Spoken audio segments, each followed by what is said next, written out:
millénaires pour le développement. Nous avons l'OMD 4, 5 et 6. 4, ça concerne la réduction de la mortalité au niveau du groupe que constituent les enfants. 5, c'est les femmes.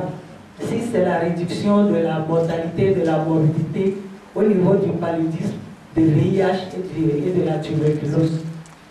Donc, si on prend par exemple l'objectif 4, en principe, Madagascar fait partie des pays qui ont pris un bon élan pour pouvoir atteindre l'objectif 4.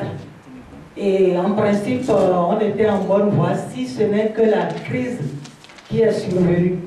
Et les derniers chiffres de l'enquête démographique de santé réalisée pour les années 2008-2009 montrent qu'il y a une diminution du taux de mortalité des enfants.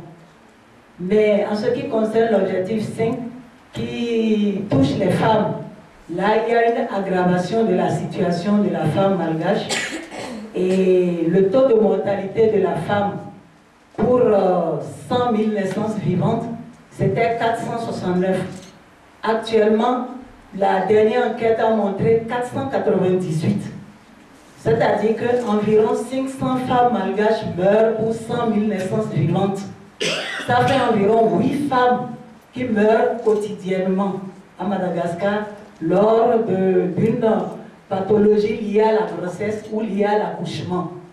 Donc pour ça, là déjà, il y a un point d'interrogation pour l'objectif, pour l'OMD.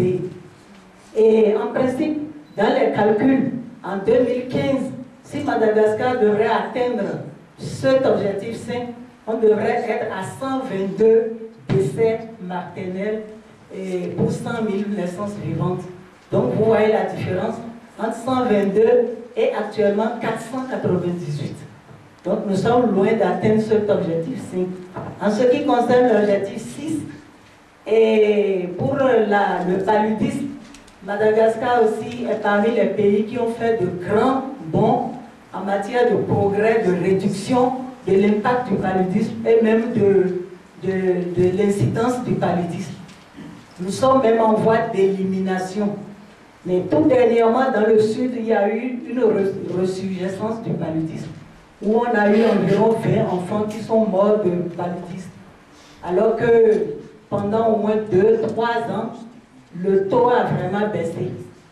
Mais, bon, c'était vraiment un incident survenu. Il faut dire que le pays a vraiment fait un progrès très notable en matière de paludisme. Pour le VIH-Sida, et actuellement, le taux de prévalence, c'est de 0,13%. C'est l'un des taux les plus faibles. Mais il ne faut pas qu'on se leurre parce que certaines maladies sexuellement transmissibles ont un taux élevé. Par exemple, la syphilis, qui a plus de 4%. Donc, est-ce que pour cet OMD, nous pouvons dire, cet objectif, on peut dire que on est en bonne position. En tout cas, on fait tout. Et les Nations Unies accompagnent le pays pour qu'en 2015, si le taux ne baisse pas, au moins on n'augmente pas. On fait tous les efforts possibles. En ce qui concerne la tuberculose, nous avons aussi des résultats qui sont probants. On continue toujours et les Nations Unies, à travers l'OMS, l'UNICEF, le FNIAP, nous apportons notre appui. Voilà en gros ce que je peux dire pour les OMD. Merci beaucoup.